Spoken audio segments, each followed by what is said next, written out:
Assalamualaikum warahmatullahi wabarakatuh. Alhamdulillahirrabbilalamin. Wassalatu wassalamu ala asrofil anbiya'i wal mursalin Sayyidina wa maulana Muhammadin wa ala alihi wa sahbihi wa barik wasallim ajma'in. Asyhadu an la ilaha illallah wa asyhadu anna Muhammadan abduhu wa rasuluh. Allahumma shalli ala Sayyidina Muhammad wa ala ali Sayyidina Muhammad. Rabbi shrah li sadri wa yassir li amri wahlul 'uqdatam min lisani yafqahu qawli. Amma ba'd. Kita berjumpa kembali para pemirsa channel YouTube Alif Lukman Hakim MPhil yang saya hormati dan banggakan. Di sini kita awali dengan sama-sama bersyukur, mengucapkan puji syukur, memanjatkan puji syukur kehadirat Allah Subhanahu wa taala atas segala nikmat karunia-Nya, terutama nikmat iman dan Islam serta kesehatan dan juga hal-hal baik yang kita dapati selama ini. Dan juga bagi para mahasiswa saya di tempat lain selain di D3 Analisis Kimia Fakultas MIPA Universitas Islam Indonesia dalam mata kuliah Etika Komunikasi Profesi, semoga Anda semua juga selalu dalam keadaan sehat walafiat. Baik, kita mulai. Ini pertemuan materi pertama dalam mata kuliah Etika Komunikasi Profesi. Ya, yang pertama kita akan membahas tentang pengantar kuliah Etika Komunikasi Profesi. Ya, kemarin saya sudah menyampaikan pengantar dalam konteks RPS-nya, rencana pembelajaran semesternya seperti apa. Kali ini kita akan masuk di pertemuan pertama tentang apa itu etika, pengertiannya, definisinya, kemudian etika dan norma dalam masyarakat, ya, kebebasan dan tanggung jawab, serta etika komunikasi dan pentingnya etika komunikasi dalam lingkup kerja analisis kimia besok seperti apa. Nah, apa sih etika itu? Ya, diharapkan dari sini kompetensi Anda adalah mahasiswa memahami dan mampu menjelaskan pengertian etika dasar, kemudian etika dan norma dalam masyarakat, kebebasan dan tanggung jawab. Istilah etika itu berasal dari bahasa Yunani, teman-teman, ya, yaitu Yunani kuno dalam kata ethos, ya, dalam bentuk tunggal yang mempunyai arti kebiasaan-kebiasaan tingkah laku manusia, adat, akhlak, watak, perasaan, sikap, dan juga cara berpikir. Dalam bentuk jamak adalah ta et ta, ya, yang artinya mempunyai adat kebiasaan. Sekali lagi dari kata ethos, ya, dengan pengertian tadi, dan juga dalam bentuk jamaknya adalah ta eta yang artinya mempunyai adat kebiasaan. Menurut filsuf Yunani kuno Aristoteles, ya, istilah etika sudah dipakai sejak dahulu untuk menunjukkan filsafat atau moral, sehingga berdasarkan asal-usul kata atau aspek etimologi tadi, maka etika itu berarti ilmu tentang apa yang biasa dilakukan atau ilmu tentang adat kebiasaan. Ya, etika adalah ilmu tentang apa yang biasa dilakukan atau ilmu tentang adat kebiasaan. Sedangkan kalau kita lihat dari etimologi secara bahasa Inggris seperti itu, etika berasal dari kata ethics, ya, yang artinya ukuran tingkah laku. Ya, ukuran tingkah laku atau perilaku manusia yang baik itu seperti apa, yakni tindakan yang tepat yang harus dilaksanakan oleh manusia sesuai dengan moral pada umumnya. Etika, sedangkan dari bahasa Latin itu berasal dari kata mos atau mors, ya, jamaknya adalah mors yang artinya moral, yang berarti juga adat, kebiasaan, sehingga makna kata moral dan etika bisa kita ambil kesimpulan adalah sama, hanya bahasa asalnya yang berbeda. Tadi dari bahasa Yunani kuno, dari bahasa Inggris, dari bahasa Latin itu berbeda asal katanya, tapi kemudian memiliki pengertian yang sama untuk penggunaan hal yang sama. Sedangkan menurut Kamus Umum Bahasa Indonesia Purwodarminta, ya, tahun 1953, ini kamus yang sangat dijadikan rujukan sekali dalam bahasa Indonesia. Etika itu artinya adalah ilmu pengetahuan tentang asas-asas akhlak atau moral. Menurut Kamus Besar Bahasa Indonesia itu punya Kamus Besar Bahasa Indonesia, ya, dari Depdikbud, ya, tahun 1998. Etika mengandung arti ada 3 hal. Yang pertama, ilmu tentang apa yang baik dan apa yang buruk tentang hak dan kewajiban moral. Yang kedua, kumpulan asas atau nilai yang berkenaan dengan akhlak. Kumpulan asas atau nilai atau value yang itu berkenaan berhubungan dengan akhlak. Yang ketiga, nilai mengenai benar dan salah yang dianut suatu golongan atau masyarakat. Sekali lagi, ini sangat berhubungan selalu dengan perilaku, tindakan, adat, kebiasaan, namun lebih kepada pilihan tindakan mana yang baik yang harus kita lakukan ya. Jadi mengajak kita untuk kemudian punya standar baku terkait apa yang baik untuk dilakukan. Nah, ada beberapa faktor yang melandasi etika yang harus kita ketahui ya, meliputi pertama nilai-nilai atau value. Nanti kita akan bahas lebih jauh. Yang kedua norma, yang ketiga dimensi sosial budaya. Ini dibangun oleh konstruksi sosial dan dipengaruhi oleh perkembangan iptek, ilmu pengetahuan dan teknologi. Yang keempat dimensi religius ya. Kenapa penting dimensi religius juga sebagai faktor yang melandasi etika? Karena agama sekali lagi mempunyai hubungan yang erat dengan moral. Tadi contohnya kita banyak menggunakan diksi atau kata akhlak, istilah akhlak. Karena itu kan perilaku. Nabi Muhammad pernah mengatakan dalam sebuah hadisnya ya, innama bu'itsu liutammima makarimal akhlak. Sesungguhnya aku tidak lain dan tidak bukan diutus adalah untuk menyempurnakan akhlak. Jadi jelas etika itu sangat berhubungan dengan dimensi religius atau agama, karena dalam agama tuntutan paling utama untuk dimiliki oleh manusia salah satunya selain keimanan jelas adalah akhlak. Yang kedua, agama merupakan motivasi terkuat perilaku moral dan etik. Berbuat baik ya, berbuat menolong pada sesama, tidak melakukan tindakan kejahatan, berbohong, munafik dan sebagainya, itu adalah motivasi kita dalam beragama, tidak melakukan dan melakukan perbuatan yang baik ya, seperti itu. Kemudian yang ketiga, agama merupakan salah satu sumber nilai. Agama itu code of conduct-nya, kode etik kita sebetulnya sumber nilai kita dan menjadi norma etis yang paling penting. Ya, kemudian yang keempat, setiap agama, apapun agamanya, itu mengandung ajaran moral yang menjadi pegangan, guidance, pegangan bagi perilaku para anggotanya. Kemudian faktor kelima yang melandasi etika itu bisa kita lihat adalah kebijakan atau policy maker. Siapa yang membuat kebijakan dan apa kebijakan yang dibuat, siapa stakeholdersnya yang tertimpa kebijakan itu, dan bagaimana kebijakan yang dibuat sangat berpengaruh atau mewarnai etika maupun kode etik ya. Itu perlu Anda ketahui semuanya tadi.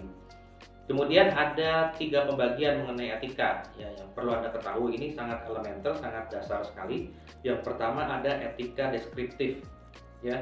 Etika deskriptif itu melukiskan tingkah laku moral dalam arti yang luas. Misal ada kebiasaan, kemudian anggapan-anggapan tentang baik buruk itu seperti apa, kemudian tindakan-tindakan yang diperbolehkan atau tidak diperbolehkan untuk dilakukan. Kemudian etika deskriptif tidak memberi penilaian. Sekali lagi, etika deskriptif itu tidak memberikan penilaian, namun menggambarkan moralitas pada individu-individu tertentu. Misal kebudayaan atau subkultur tertentu dalam kurun waktu tertentu. Ya, itu bisa kita lihat bahwa ternyata etika deskriptif itu sekali lagi tidak menjudgment nilai, tidak memberikan penilaian, namun hanya memberikan gambaran moralitas. Oh, yang baik di masyarakat pada masa ini adalah apa, yang buruk itu seperti apa. Itu berbeda dengan sekarang misalnya seperti itu. Nah, itu contoh bahwa etika deskriptif itu menggambarkan gambaran umum moralitas. Kemudian etika normatif yang kedua. Pada etika normatif terjadi penilaian tentang perilaku manusia. Di sini mulai ada justifikasi penilaian ya terkait dengan perilaku manusia.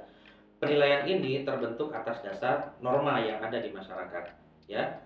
Etika normatif bersifat preskriptif ya.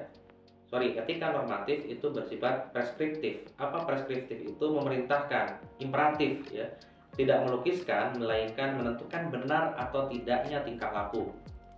Jadi etika normatif menampilkan argumentasi atau alasan atas dasar norma dan prinsip etis yang dapat dipertanggungjawabkan secara rasional dan dapat diterapkan dalam praktek. Ya, yang ketiga itu ada metaetika. Meta itu berasal dari bahasa Yunani teman-teman ya, yang berarti melebihi atau melampaui atau di belakang ya, seperti itu, hal yang fisik ya. Metaetika berarti mempelajari logika khusus ya dan ucapan-ucapan etis. Pada metaetika mempersoalkan bahasa normatif apakah dapat diturunkan menjadi ucapan atau kenyataan. Metaetika mengarahkan pada arti khusus dan bahasa etika. Contohnya bagaimana sebuah ungkapan atau hal yang menjadi kebiasaan di masyarakat tertentu sangat mungkin itu juga terjadi di masyarakat di tempat lain. Dan itu ada kesinambungan sama ya. Hal baik di satu tempat tentu juga adalah hal baik di tempat lain. Bisa jadi seperti itu. Semua orang mengetahui bahwa membunuh itu tidak baik, berbohong itu tidak baik, mencuri itu tidak baik. Nah, dimanapun seperti itu bentuk besarnya. Namun kemudian sangat mungkin juga ketika sudah masuk ke wilayah-wilayah tertentu, ya, kepada kondisi-kondisi tertentu dengan aliran-aliran etika tertentu, mencuri jadi seolah-olah bisa diperbolehkan. Contoh kasus Robin Hood, mencuri dari Sheriff Nottingham yang lalim, yang rakus, ya, dan kemudian barang curiannya diberikan kembali kepada masyarakat luas seperti itu.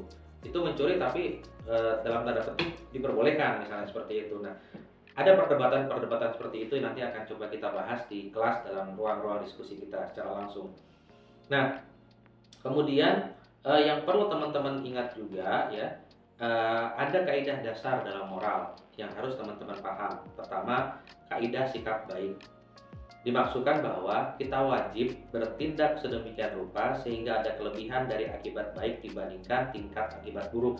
Maksudnya, berbuat baik itu memang tidak perlu diperintahkan juga, tidak bersifat imperatif. Berbuat baik itu pada dasarnya adalah satu hal yang baik, gitu loh. Jadi berbuat baik itu tanpa perintah, tanpa imperatif pun itu adalah baik. Menolong itu baik pada dasarnya, walaupun ternyata perbuatan menolong kita bisa berakibat buruk bagi orang yang kita tolong. Itu sangat mungkin terjadi. Bahkan kita tidak memperhitungkan kenapa kita menolong, apa dampaknya buat kita. Itu bisa juga terjadi malah perbuatan menolong itu tidak baik hasilnya bagi kita maupun bagi yang ditolong. Namun pada dasarnya perbuatan menolong adalah baik. Kemudian yang kedua, kaidah keadilan. Maksudnya yaitu keadilan dalam membagikan yang baik dan yang buruk. Nah, itu yang perlu teman-teman ketahui, beberapa hal, ya, terkait dengan prinsip-prinsip etika dasar, ya, prinsip-prinsip etika yang ada dalam keseharian kita itu seperti apa. Pun juga teman-teman saya harapkan nanti bisa memiliki materi-materi yang sudah saya sampaikan dalam perkuliahan kita, ya, yang itu nanti perlu teman-teman harus pelajari, ya. Jangan sampai teman-teman tidak mempelajarinya terkait dengan etika, ya, etika, komunikasi, dan profesi. Nah, kita coba lihat dulu satu hal yang penting untuk saya sampaikan di sini, ya. Perilaku manusia itu terwujud dalam tindakan. Tindakan itu akan sangat bersifat interaksi dengan yang lain. Ada ungkapan seperti ini, tindakan manusia selamanya itu akan ada dalam satu proses atau pelaksanaan dan akan mengakibatkan akibat atau hasil. Sepanjang manusia itu sadar bahwa proses dan akibat itu perlu mengandung nilai tertentu, pada saat itu ia akan melaksanakan perilaku yang punya batasan. Nah, batasan ini etika, teman-teman. Jadi orang itu tahu sebetulnya, ya, perilaku itu adalah di dalamnya mesti ada proses pelaksanaannya. Kemudian ada toolsnya, ada alatnya, dan juga tentu akan ada akibat. Nah, sepanjang manusia atau kita sadar bahwa proses dan akibat itu perlu mengandung nilai tertentu, pada saat itulah kita, Anda, saya, itu akan melaksanakan perilaku yang punya batasan. Dengan kata lain, ada ukuran atau ada kriteria bagi tindakannya, tidak semata-mata hanya untuk memenuhi kepentingan sendiri. Nah, itu etika. Kemudian etika bisa kita artikan juga sebagai pengetahuan yang membahas ukuran kebaikan atau kesusilaan perilaku manusia dalam masyarakat. Orientasi etika adalah untuk mengetahui bagaimana harus bertindak. Seperti apa kita harus bertindak, apa yang baik yang bisa kita lakukan, apa hal yang buruk yang harus kita tinggalkan. Kemudian yang penting sekali untuk Anda pahami juga, etika itu akan sangat berhubungan dengan tindakan tadi dan sifatnya interaktif, interaksi dengan yang lain, dengan the others. Apa saja yang bisa terimplikasi dengan tindakan etika? Politik, ekonomi, sosial, budaya, hukum, pendidikan, sains, teknologi, ilmu pengetahuan, alam, lingkungan, ya, agama, bahkan aspek sosial budaya itu adalah akan terimplikasi dari tindakan-tindakan etika yang dilakukan. Nah, kemudian dari situ bisa kita katakan, bisa kita pertanyakan, seberapa penting si etika, ya, di masyarakat kita saat ini. Nah, ini pertanyaan mendasar. Kadang ada banyak sekali pelanggaran etika dan juga itu bisa mengakibatkan perdebatan yang tidak pernah usai, ya. Tapi saya harapkan tidak sampai menjadi debat kusir, ya, karena perbedaan aliran etika yang digunakan atau kemudian perbedaan sudut pandang pun terkait etika siapa yang kita ikuti, ya aliran etika, pendapat etika, filsuf mana yang kita ikuti, itu juga akan menentukan perdebatan akan sepanjang apa, seperti itu. Namun prinsipnya teman-teman ya, oleh karena itu teman-teman penting sekali teman-teman untuk memahami bahwa sekali lagi etika ya itu sangat berhubungan sekali dengan kebiasaan kita ya. Kebiasaan kita selama ini itu mengartikan etika itu seperti apa. Etika itu tidak begitu mewajibkan, selain sebetulnya etika itu membantu orang untuk melihat apa yang betul-betul baik. Jadi apa sih yang betul-betul baik untuk kita lakukan, apa sih yang betul-betul harus kita lakukan. Etika lebih pada wilayah itu. Kemudian tujuan etika itu adalah bukan mengetahui apa itu hidup yang baik sebetulnya, melainkan bagaimana orang itu bisa hidup dengan baik. Coba tolong diperhatikan ya. Tujuan etika itu bukan mengetahui apa itu hidup yang baik, melainkan lebih kepada membuat orang hidup dengan baik itu seperti apa. Jadi etika menjadi standar tadi itu, menjadi guidance, menjadi panduan bahwa membuat orang hidup dengan baik itu seperti apa. Kalau kita hidup dengan baik, masyarakat kita hidup dengan baik, maka akan tercipta tatanan etik yang kemudian baik untuk semua, seperti itu. Kemudian yang paling penting juga untuk teman-teman pahami bahwa etika sekali lagi itu kalau dalam agama Islam itu disebut dengan akhlak ya. Akhlakul karimah, akhlak yang baik ya, akhlak yang kemudian membuat kita menjadi paham ya bahwa melakukan perbuatan baik itu adalah juga menjadi perintah agama, seperti itu. Nah, oleh karena itu teman-teman, saya ingin mengulangi lagi penjelasan tadi di awal bahwa etika ya itu bisa diterapkan dalam banyak hal tadi. Sekali lagi ya, tadi sudah saya sampaikan, dalam politik, ekonomi, sosial, budaya, seni, administrasi, profesi, hukum, alam, lingkungan, sains, teknologi, tradisi ya, seperti itu. Dan kemudian etika ini juga akan sangat berhubungan dengan masa depan kita ke depan seperti apa.